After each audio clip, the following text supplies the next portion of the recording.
Bonjour à tous et bienvenue sur boursicoté.com pour cette nouvelle analyse technique Forex et matières premières avec une paire de devises euro-dollar qui confirme la descente ici qu'elle a connue avec notamment la rupture ici des 1,2158 puisqu'après cette impulsion ici on a continué ici à redescendre en direction de la prochaine zone horizontale des 1,2060.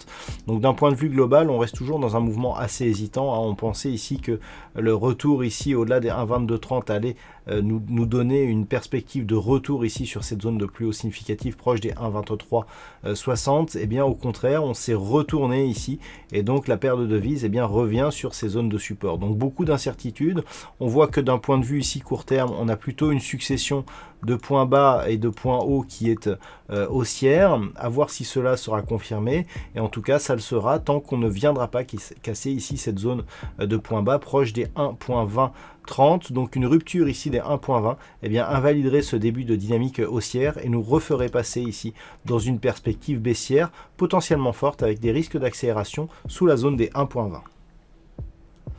Sur la paire de devises livre sterling contre dollar américain, on a eu là aussi une forte perte de dynamique. On était sur une tendance relativement forte avec une hausse ici qui était partie de cette zone juste sous les 1,36 pour venir culminer ici au-delà des 1,42 puisqu'on était quasiment à 1,4250, 1,42 exactement.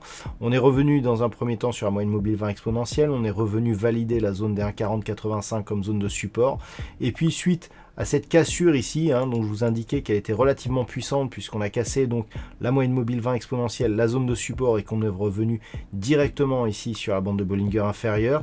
Rebond technique, on est revenu chercher ici la zone des 1,3950 et cette zone des 1,3950, on l'a cassée ici, elle est en train de devenir résistance. Donc tout cela nous donne une perspective assez baissière sur le vu court terme sur cette paire de devises livre sterling contre dollar américain avec donc une possible rupture à venir, au moins un retour sur cette zone des 1,3850 et si cette zone venait à être cassée à la baisse, il y aurait des signaux assez importants, notamment de report d'amplitude sur cette configuration que nous avons ici avec donc cette hausse et cette baisse.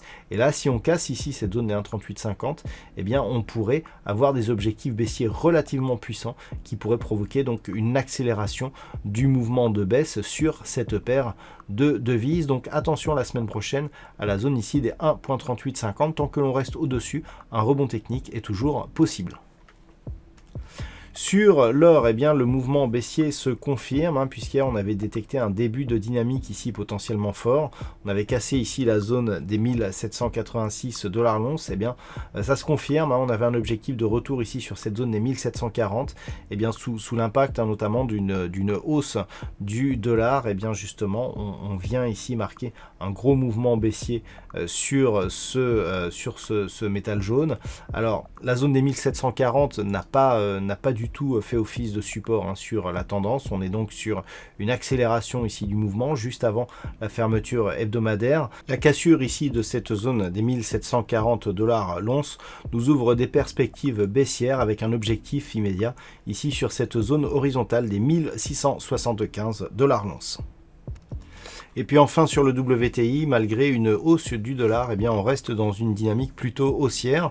Des cours qui faiblissent d'un point de vue court terme, mais qui restent ici au-dessus de cette zone de support des 61 $ le baril, donc un prix du pétrole qui reste relativement ferme. La semaine prochaine sera l'occasion justement de vérifier la solidité de ce support. Et tant que nous sommes au-dessus de cette zone, la perspective est d'avoir une poursuite du mouvement vers la zone de résistance majeure des 66,50 $ le baril. Donc le WTI, malgré le contexte, reste haussier du point de vue de sa tendance court terme. Voilà donc ce que l'on peut dire sur cette analyse technique Forex et matières premières. Passez un bon week-end et on se retrouve dès la semaine prochaine pour d'autres analyses techniques, toujours sur le